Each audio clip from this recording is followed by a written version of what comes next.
aqui onde a gente está, por exemplo, é uma área didática e de pesquisa com sistemas agroflorestais. De certa maneira, aqui é o nosso laboratório, né? Aqui que a gente traz os alunos, traz eventualmente os agricultores, técnicos para discutir, para conhecer, para trocar experiências, né?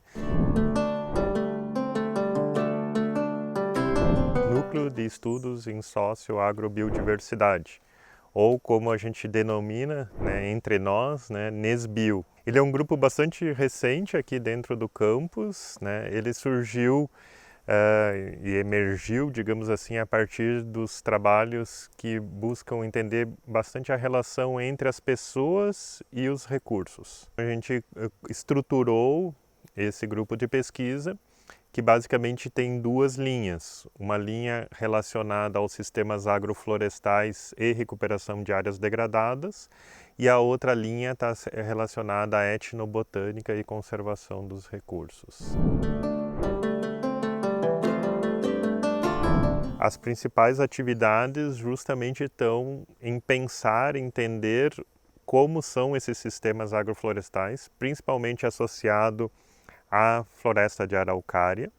Então, hoje já tem uma grande quantidade de trabalhos sendo desenvolvidos de pesquisas com esses sistemas agroflorestais. Aqui onde a gente está, por exemplo, é uma área didática e de pesquisa com sistemas agroflorestais da floresta da araucária, onde a gente busca entender quais são as espécies, como elas se combinam e de que forma os sistemas agroflorestais podem ser trabalhados para conciliar atividades produtivas, então que são as espécies agrícolas, com a conservação da biodiversidade, então todo o componente que estrutura esses sistemas agroflorestais.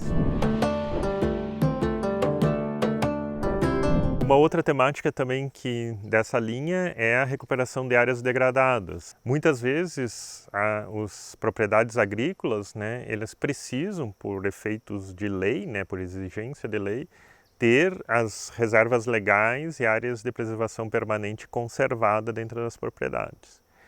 Por diversas situações, né, o que acaba acontecendo? Acaba que não tem, a beira do rio está desprotegida, a nascente está desprotegida, ou a reserva legal não está estruturada como deveria.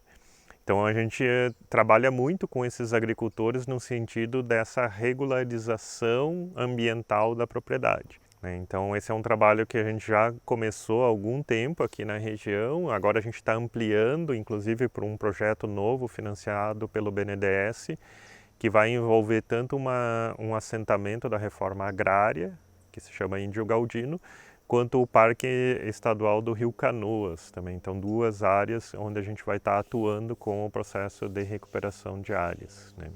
E nesse sentido, os sistemas agroflorestais também são uma estratégia interessante de usar como possibilidade de recuperação de áreas.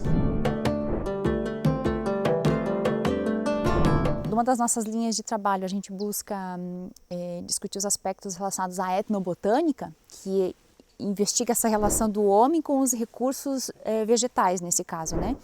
A gente busca resgatar como que são essas relações de interdependência, inclusive, né, dos processos de domesticação das espécies, né, das populações vegetais. Elas se dão em função dessa relação com o homem, né?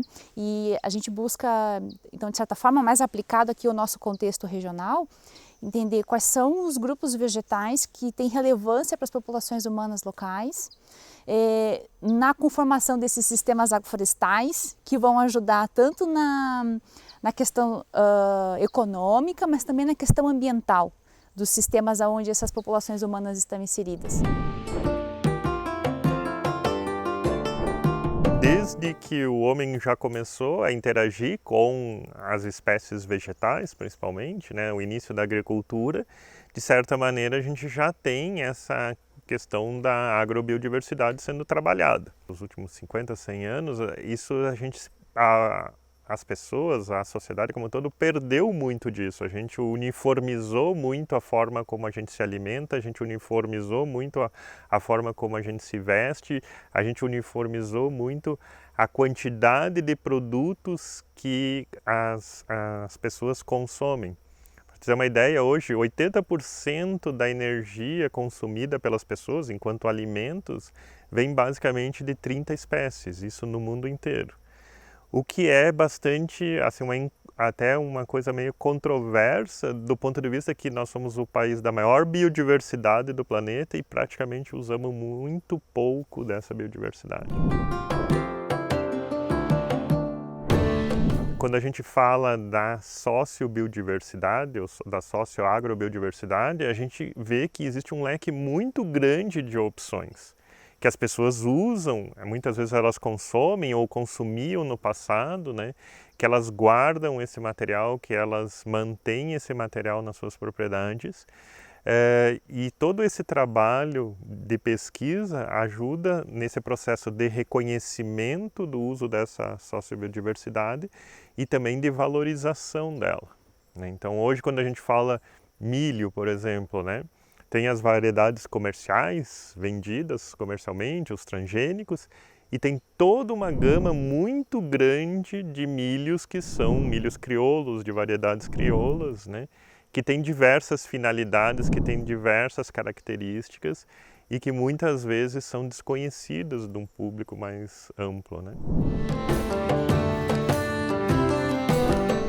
Existem produtores que têm isso muito presente e que a gente considera são os guardiões de sementes, que já tem essa relação, né, muito enraizada, né, com os recursos que estão na sua propriedade, na sua comunidade. E, por outro lado, às vezes a gente acessa comunidades, né, agricultores, onde a gente vai fazer esse contato e eles descobrem ou se redescobrem como guardiões, né? Eles se redescobrem como pessoas que mantêm essa biodiversidade ou se relacionam com essa biodiversidade, né? E às vezes para eles essa relação não necessariamente é tão valorizada, e quando a gente tem essa interface com eles, eu acho que isso se enaltece, sabe? Então é uma forma da gente resgatar não só o valor dos recursos per se, né, os recursos vegetais, mas também o papel e o valor desses produtores, sabe, como guardiões. É uma trajetória que a gente percebe de longa data, né, um percurso histórico que essas populações humanas têm com esses recursos, que a gente tem hoje as chamadas etnovariedades, as variedades crioulas, né? Temporalmente, então, isso tem um papel histórico e que daqui para frente também podem ser importantes como um repositório de genes de interesse, por exemplo, para a gente enfrentar agora todas essas questões relacionadas à crise climática. Genes relacionados, por exemplo, à resistência a estresse hídrico ou à resistência a doenças, né? Então, eles têm um papel e uma importância, muitas vezes, que nós, como sociedade, não reconhecemos. O que a gente procura, por exemplo, desenvolver com os agricultores é esse resgate e a promoção deles mesmos como guardiões, né?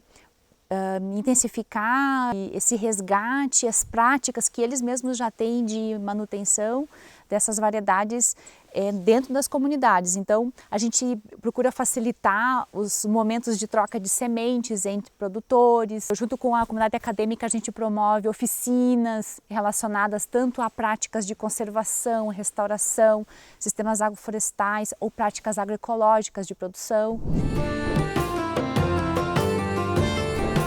Quando a gente fala dessa relação, né, do homem com seus recursos, a gente também fala muito em identidade, em pertencimento, em território, em cultura, sabe? Porque essas relações elas vão para além de uma relação exclusiva de uso econômico, né? Muitas vezes as comunidades elas têm um determinado recurso vegetal porque tem um uso medicinal, porque tem um uso estético, porque tem um uso ritualístico, e aí a gente acaba olhando para um recurso, esse aqui é um milho.